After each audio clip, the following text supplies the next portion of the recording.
Today we're going to look at some Etsy banner templates that you can edit and make your own just like that to elevate your Etsy storefront. On the Kittl homepage, we have all of our lovely categories for you to choose from. We're going to go to social, and then we're going to scroll over. We've got some Twitch banners, YouTube, Facebook, Twitter, LinkedIn, all super helpful. But today we're going to focus on this one right here, Etsy banners. Oh, this is cool. I'm going to bookmark that for later. Very nice. We're going to use this Etsy banners category, and already we have some awesome Etsy banner templates to choose from, and just more and more and more pouring in. This one is super cool. I love this one as well. I think I'm going to go with this template to start out with, and then if we need to kind of change directions, we can. So I did a video a while back. I'll link that up in the cards right here on anime phone cases, or more specifically just using AI, Kittl AI, to generate imagery for phone cases to sell on Etsy by doing print on demand. And so I'm going to upload one of those product photos here. So I've got that product photo ready to go right here. And then I'm going to find this actual landscape generation by going to uploads, and then I can show all my folders and then go to AI generated, and I'll find that here. So I can see in here pretty much everything that I've ever AI generated. If this ever gets too cluttered, you can also delete things. Another helpful feature here is you have the ability to go in and view the prompt of when you generated something. If you want to generate something similar and you're thinking, oh, I can't remember what the prompt for that was,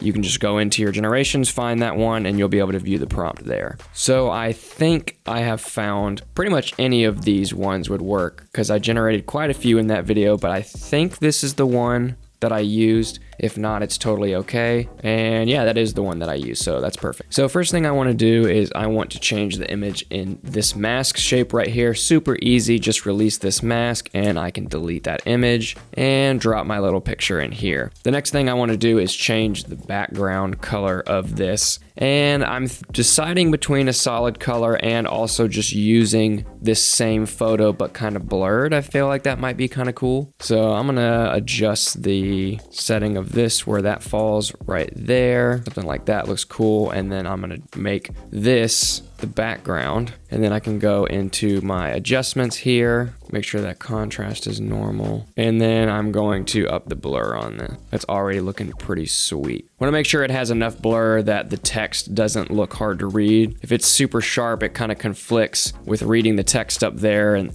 in the top left and the top right. But if I blur this, that's a great way for me to be able to use this background image but make the text more readable. So that's just a little tip for your designing, regardless of what the project is. If you're using part of a photo and you're putting text over top of it and you really want to use the photo but you're not understanding why the text doesn't look readable, it's not a color thing. A lot of times you just need to blur the photo a little bit if the photo does not have to be super sharp. So I'm going to select this right here. I remember the font that I used for the little logo that I made was Bricolage Grotesque, and it was in all cap. And let's go ahead and change that fill color, and it was Aura Box. And we're gonna up the font weight of that. I think it was extra bold. And we can get rid of this script font, and then I'm gonna add Studio underneath this, and we can get that nice and centered. And I'm just gonna change this text over here as well. Might as well use that same font. Just a little bit heavier. I'm gonna go semi-bold, and we'll just say phone cases for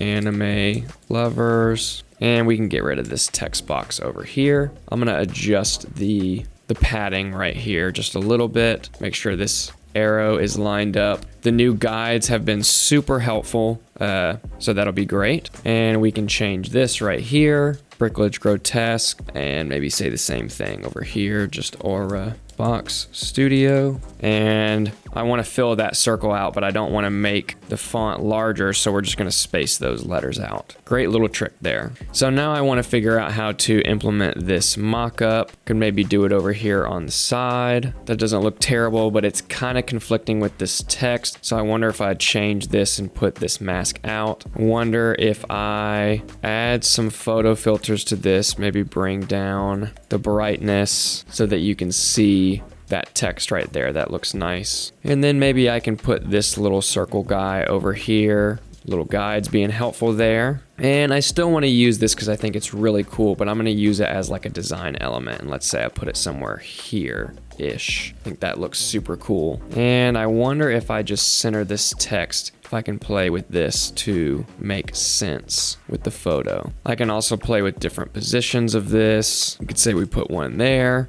If I had a different design mocked up, I could put one here. And I think something like this, I'm really, really happy with. I think that looks awesome. And now all we have to do is just head over to Etsy, upload it, and see if we like it in context on the webpage. Another thing I want to make sure that I do is I'm downloading this as a JPEG. We don't want to download files that are super massive and will get compressed on our storefront. So over on Etsy, I can add my banner image here, and I've got that uploading now. And boom, we can see what this looks like live in action. This is just a fake Etsy page that doesn't sell anything, that I've set up for the purposes of a couple of different tutorial videos, as well as this one. So that took about less than 5 minutes, and I've got an awesome Etsy banner that helps display my product and communicate to my customers what I sell. Just remember that we have loads more Etsy banners to try out, not just the one that I use.